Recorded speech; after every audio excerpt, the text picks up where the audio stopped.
Alex Jones and Paul Joseph Watson. These two individuals claim to espouse the truth, but they do so only when it suits them. Look at this, for example. Gay Muslims. This is a contradiction if ever I've seen one.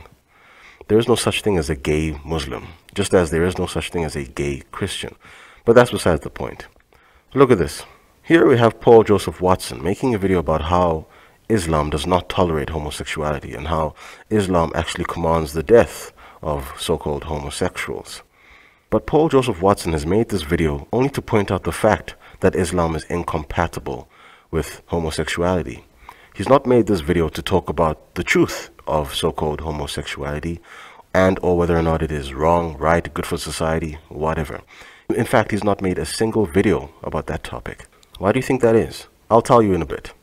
This video has been uploaded by Paul for the sole purpose of pointing out to these social justice warrior liberal morons the extent to which their ideologies are self-contradictory, and the fact that they claim to support one thing when in fact what they're supporting is not what they claim to be supporting, i.e. Islam and Muslims. Islam is one of the most satanic and oppressive religions in the world. There's nothing good that Islam has ever brought to humanity. Nothing.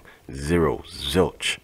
And yet a lot of these social justice warriors claim that being against terrorists is against Muslim people, and saying anything bad against Islam is Islamophobic. Leftists still don't seem to grasp that ultimately they won't be able to live in a society that tolerates both Islam and homosexuality. Choose one, because you can't have both. They're incompatible. Oh, apart from when old men want to fuck boys, somehow that's okay because it's part of their culture, liberals. You're embracing the most homophobic belief system on the planet, one that mandates imprisonment, torture, and execution in many Islamic countries. These are all true, but Paul Joseph Watson is pointing out the obvious here. We all know this. Everybody knows this. Everybody with half a fucking brain can see this. What he's not saying, however, and what he has never said, is the danger to society which something like homosexuality, once institutionalized and made legal and acceptable, poses to humanity. You see, the gay movement, the so-called gay movement, does not care about gay people. It was never brought into being for the sake of helping anyone.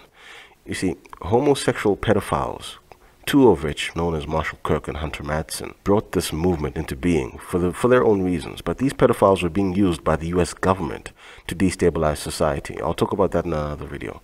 But what I've just talked about, very briefly, is something which Paul Joseph Watson and Alex Jones no doubt know extensively. I mean, the data is there, all the research is there, all the evidence is there against homosexuality.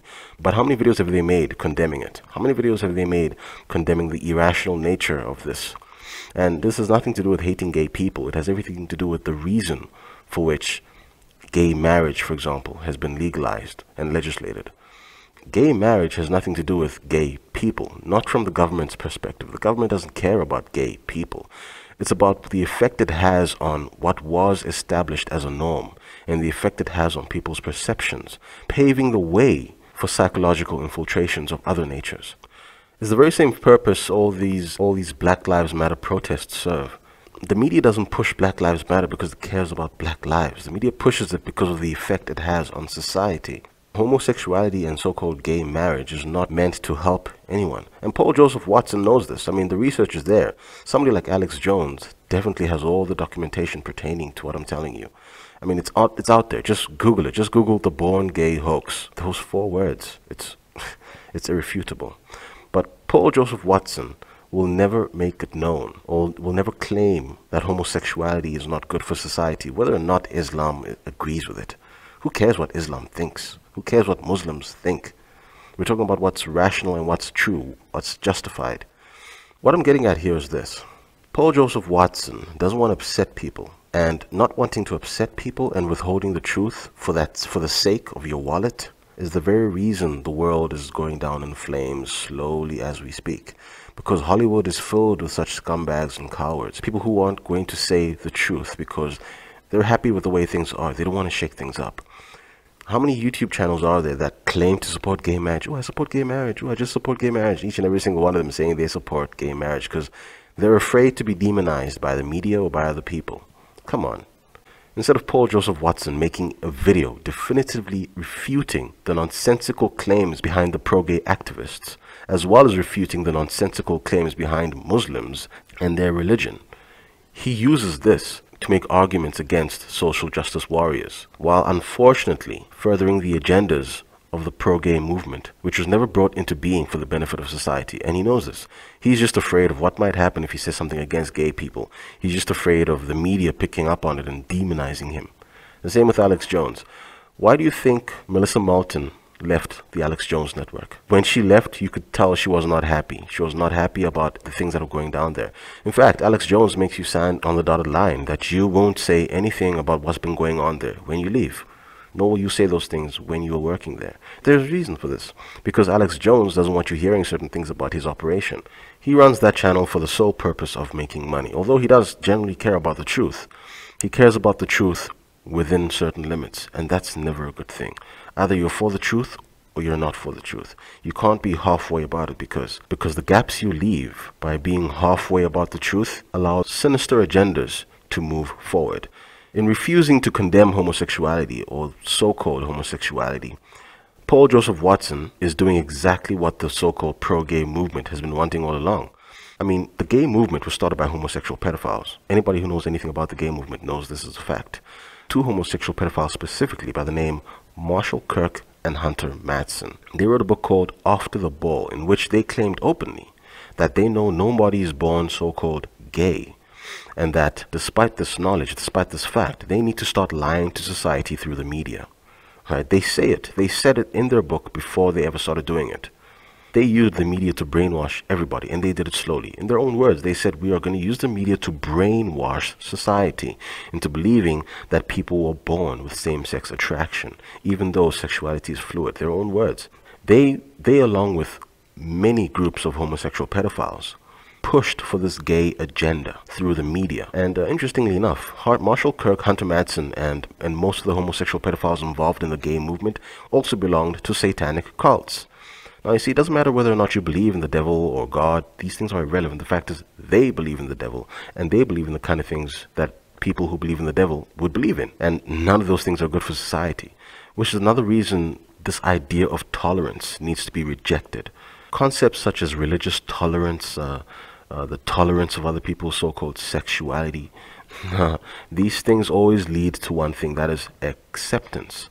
It's never about tolerance. It's about forcing an acceptance onto you. This is why, in order to advance the gay agenda, they started by preaching tolerance, and now they're preaching acceptance. But this concept of tolerance and acceptance is a Trojan horse for foreign ideas and entities to infiltrate themselves into a society or any given set of paradigms. The same thing they're doing with Islam. Islam is nonsensical. It is an evil. But they start with tolerance. Just tolerate other people's religions, religious tolerance. Then they move on to acceptance. And they do that by forcing people into it through such labels as Islamophobia and bigotry. Next, they're going to try and force things like Satanism onto you, because Satanism is now seen as another religion. But come on. The very idea of Satan is a biblical one. And Satan, biblically, whether or not you believe in the God of the Bible is irrelevant. Satan, biblically, is a destructive entity, right? Satan stands for all things evil, destructive, things that don't help anybody. So anybody who claims to be a Satanist would be somebody who does not stand for the benefit of humanity. It would therefore not make any sense for you to accept Satanism under the pretense of religious tolerance. In the same sense, it doesn't make any sense to accept Islam under the pretense of religious tolerance. And in the same sense, it makes no sense to accept homosexuality under the pretense of the tolerance of other people's so-called sexual preferences. I'll speak more clearly about exactly what's been going on with the so-called gay movement in another video. There's so much to say. I might even release it in several parts because there's a lot to be said about that kind of thing. And it does tie into several aspects of what's been going on programmatically lately throughout society. Cheers.